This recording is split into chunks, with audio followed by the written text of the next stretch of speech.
พี่น้องหมอลำดังหมอลำใหญ่อีกหนึ่งคณะคำผุนร่วมมิตรกำหนดมือปิดฤดูกาลเรียบร้อยแล้ววันที่10 พฤษภาคมนี้ปิดฤดูกาลหมอลำคำผุนร่วมมิตรงานบุญบั้งไฟเทศบาลบ้านฝางอำเภอบ้านฝางจังหวัดขอนแก่นผู้ใดเป็นเอฟซีคำผุนร่วมมิตรไปเด้อมือปิดฤดูกาลเด้อมือสุดท้ายหลังจากนั้นก็สิพักวงโอ้ยยาวเติบเด้อสิได้พ้อกันพู้นแล้วเนาะปกติกันพุละตุลาละส่วนใหญ่กันยาตุลาพุละจังสิเปิดฤดูกาลใหม่ฉะนั้นใครเป็น FC คำผุนร่วมมิตรไปสนับสนุนไปเชียร์ด่วนเลยที่หน้าเวทีบ้านฝางเทศบาลบ้านฝางอำเภอบ้านฝางจังหวัดขอนแก่นบุญบ้างไฟพี่น้องเอ๋ยโอ้สุดยอดเด้อเป็นหมอลำที่มาแรงวงหนึ่งเหมือนกันฤดูกาลเมื่อกี้ก็อุ้ยงานก็อุ่นหนาฟ้าข้างพี่น้องเอ๋ยพระเอกนางเอกเพิ่นก็มีแต่ตัวเป้งๆตัวดังๆเนาะนางเอกบาทปัทมวันนี่ก็อุ้ยเสียงดีลีลาใช้ได้พี่น้องเอ๋ยแล้วก็หัวหน้าดีมเพิ่นเนาะแล้วกันหัวหน้าโจโฉเพิ่นเนาะอุ้ยบอสโจโฉนี่ก็รอเด้อใส่ชุดเพลงแทงรอพี่น้องเอ๋ยพระเอกไงพระเอกใหญ่นะครับพระเอกหนึ่งพระลานใส่พระเอกกู้ไปขวัญใจศพไร้ญาติพี่น้องเอ๋ยพระเอกน้อยนั่นพระเอกไม่จิรวัตรแล้วกับพระเอกหลายผู้หลายคนพี่น้อง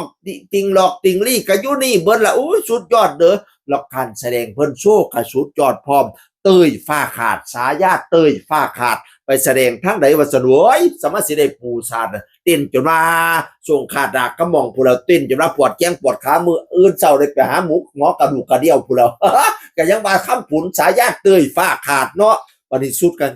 งามเด้อคอยมักตอนเพิ่นแต่งสูตรเพชรออกมาพร้อมกันแล้วโทนสีเดียวกันนะบอกตอนออกมาสีฟ้ากับฟ้าน้ำกันเบิ่งแล้วมันสบายตามันสวยมันงามพี่น้องเอ๋ยไปเด้อผู้ใดสิไปเสียผู้ใดอันเป็นเอฟซีผู้ใดกันตามสร้างพี่น้องเอ๋ยนี่พระเอกหนึ่งพระล้านไส้เพิ่นก็มาบอกเลยเลิกงามย่ำดีขออนุญาตบอกกล่าวท่านใดมีความประสงค์ร่วมส่งกำลังใจวันปิดฤดูกาลพระเอกหนึ่งพระลานไส้วันที่10 พฤษภาคม 2569ในนามมาลัยบ้านฮักหมอลำกู้ภัยพระเอกหนึ่งพระลานไส้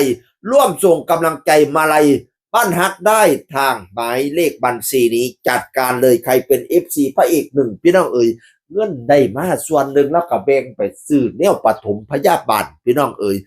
จังมือเอาอันยูกยาเบี้ยงต้นจังมือปฐมพยาบาลจังคุณแพทย์คุณหมอเพิ่นใส่รถกู้ชีพอย่างดีพุ่นตัวภาควงสามารถสิอยู่ซื่อๆไปหากู้ภัยกู้โฉบพุ่นตัวเพิ่นน่ะ ย่ำเกิดอุบัติเหตุฉุกเฉินเรื่องนาการแสดงนาเวทีผู้ใดเป็นล่มเป็นสารมิงสารบาดแล้วแลนไปซอยทันทีเกิดอุบัติเหตุเลียดโดนกลางออกแล้วแลนไปซอยทันทีนี่พระเอกหนึ่งพระด้านไส้พระเอกกู้ภัยขวัญใจกบศพไร้ญาตินี่หรือมีเลขบัญชีให้เรียบร้อยพี่น้องเอ๋ยพระเอกน้อยพร้อมนี่นะพระเอกในไม่จิรพัฒน์รอเสียงดีลีลาใส่ได้นี่ก็ได้ตั้งแต่กี้เห็นอันท้ายคลิปหยอกกันดีนะพระเอกไม่กับพระเอกหนึ่งเนี่ยพระเอกหนึ่งแล้วก็หยอกผู้นั้นหยอกผู้นี้ไปเรื่อยเนาะ พระเอกไม่ก็เป็นตาฮักตาแป้งตาแง่งตาเบิงยิ้มนี่แป้งแซงดีให้ใส่สูทเพชรรอเป็นฤดูกาลแรกไหมแรกเนาะแรกบ่นั่นคอยหลงหน้าหลงหลังแล้วเด้อเพราะว่าเล่าเขามาช่วงกลางฤดูกาลเนาะฤดูกาล2ฤดูกาลแรกพระเอกไม่บอกพ่อใหญ่อึ้งนะพ่อใหญ่อึ้งก็หลงหน้าหลงหลังก็เฮ็ดข่าวพระเอกไม่หลายเที่ยอยู่แต่จังไดก็ตามสร้างที่สำคัญเราเป็นผู้ตาฮักพี่น้องเอ๋ยเนี่ยได้มาไล่มาสนุนไปให้พ่อให้แม่ตัวนี้น่ะกตัญญูกตเวทีจักหน่อยปิดวงได้มาไล่ก็สิไปให้พ่อให้แม่อีกตัวนี้น่ะแล้วก็พระเอกนางเอกหลายผู้หลายคนไปเสียน้ำกันมือปิดฤดูกาลวันที่10 พฤษภาคมนี้ไปเป็น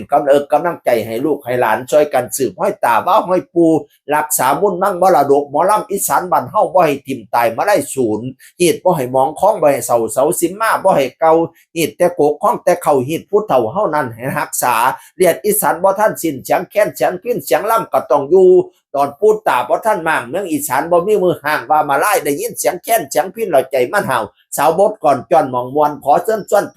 พี่น้องมาลำปอนเจกันมาลำปอนเจกันอย่าลืมเด้อ10 พฤษภา